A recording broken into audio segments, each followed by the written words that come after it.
6 കാര്യങ്ങൾ മരിയൻ ഉടമ്പടി ചെയ്യുന്നവർ ദൈവ തിരുസന്നിധി നിറവേറ്റിക്കൊള്ളാമെന്ന് ദൈവത്തോട് വാഗ്ദാനം ചെയ്യുന്നതാണ് മരിയൻ ഉടമ്പടി. അമ്മയുടെ വചനം പാലിച്ചു, അമ്മയുടെ വചനം മാതൃകയാക്കിക്കൊണ്ട് അവൻ പറഞ്ഞ 6 കാര്യങ്ങൾ, അതായത് നിങ്ങൾ ലോകം മുഴുവൻ പോവുക, സുവിശേഷം പ്രസംഗിക്കുക, അവൻ പറഞ്ഞതാണ്. അവൻ പറഞ്ഞതുപോലെ മരിയൻ ഉടമ്പടി ചെയ്യുന്നവർ പ്രേക്ഷിത വേല ചെയ്യും. ആത്മാക്കൾ വീണ്ടെടുപ്പിന് വേണ്ടി കർത്താവിനെ അറിയാത്തവരെ അറിയിക്കാനും അറിഞ്ഞവരെ ആഴപ്പെടുത്താനും വേണ്ടി ചെയ്യും. അങ്ങനെ 6 കാര്യങ്ങളുണ്ട് മരിയൻ ഉടമ്പടിയിലുള്ളത്. ഞാൻ രോഗിയായിരുന്നു, നിങ്ങൾ എന്നെ കണ്ടു, നിങ്ങൾ എന്നെ സന്ദർശിച്ചു എന്ന് പറയുന്നതും അവൻ പറഞ്ഞതാണ്. രോഗികളെ സന്ദർശിക്കുന്നതും അതുപോലെ തന്നെ പ്രവർത്തനങ്ങൾ ചെയ്യുന്നതും മരിയൻ ഉടമ്പടിയുടെ ദൈവത്തോട് നമ്മൾ ചെയ്യുന്ന വാഗ്ദാനമാണ്.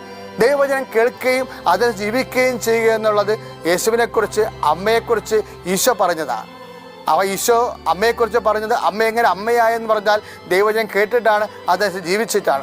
നമ്മൾക്കും യേശുവിൻ്റെ അമ്മയാകാമെന്ന് പറയുമ്പോൾ ദൈവവചനം പറയണത് ദൈവവചനം